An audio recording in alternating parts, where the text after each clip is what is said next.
ঢাকাতে এসে আমি ইয়ে করছি, ওনারা বলেন ভর্তি হয়ে যান, ভর্তি হয়ে ইয়ে করেন। তাই আমি ওই সময় আমি টাকা পয়সা আনিনি, পরে টাকা পয়সা নিয়ে এসে ভর্তি হয়েছি এবং এনজিওগ্রাম করছি।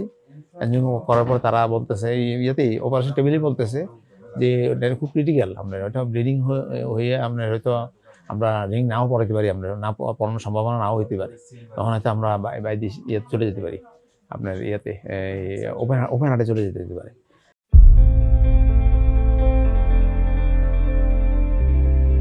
আমি মোহাম্মদ তোফায়েল আহমেদ, আমি কুমিল্লা শহরে বাসা আমার, আমি চাকরিজীবী।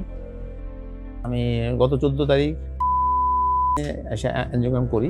এনজিওগ্রাম করার পর ওনারা বলতেছে যে আপনার হয়তো রিং যদি না পড়াইতে পারি তাইলে হয়তো আমরা এই ওপেন হার্টে চলে যেতে কথা বলছে। এই কথা বলার পর আমরা চলে যাই। পরে আসছি, পরে আর ওখানে যাইনি যেহেতু ওনারা কনফার্ম করতে পারে নাই। পরে আইসা ইয়াতে আসছি, বলছি যে না, একটা রিংয়ের জন্য তো আপনার ইয়ে করতে হয় না, বাইপাস করতে হয় না, কিন্তু এখানে কস্ট আপনার এরকম পড়বে। তারা একটা রিং বাবদ আমার থেকে তারা 3 লাখ টাকা চাইছে, যে রিং পড়েছে 3 লাখ টাকা, টোটালি যে 4 লাখ 50 দিতে হবে।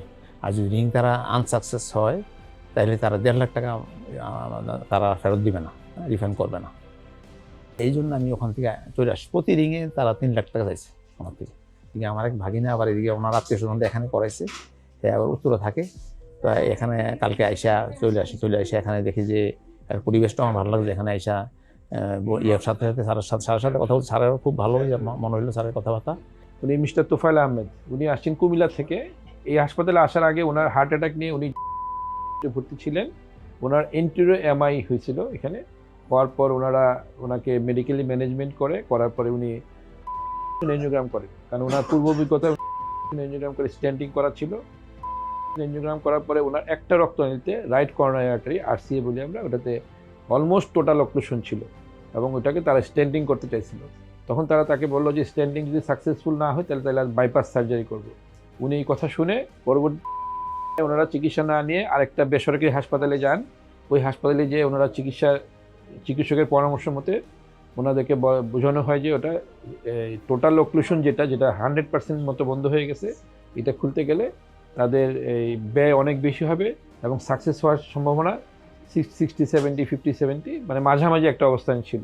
যদি সাকসেস না হয় তাতেও তাদের যে খরচ সেটা ওনারা বেয়ার করতে সমর্থ ছিলেন না। পরবর্তীতে আমাদের হাসপাতালে আসছেন ওনার এক পরিচিত রোগীর মাধ্যমে এখানে আসার পর আমি তাদেরকে বুঝায় কনভিন্স করতে পারি এবং ওনারা আমাদের চিকিৎসা নেওয়ার জন্য আগ্রহ প্রকাশ করেন। আমরা আলহামদুলিল্লাহ আল্লাহর অশেষ রহমতে খুব সহজে ওনার যে 100% ব্লক ছিল এটা আমরা ওপেন করি এবং তার রক্তনালীটাকে সচল করে দেওয়া হয়। কিন্তু এখানে দেখছি অনেক সেফ, টাকা পয়সা অনেক সেফ।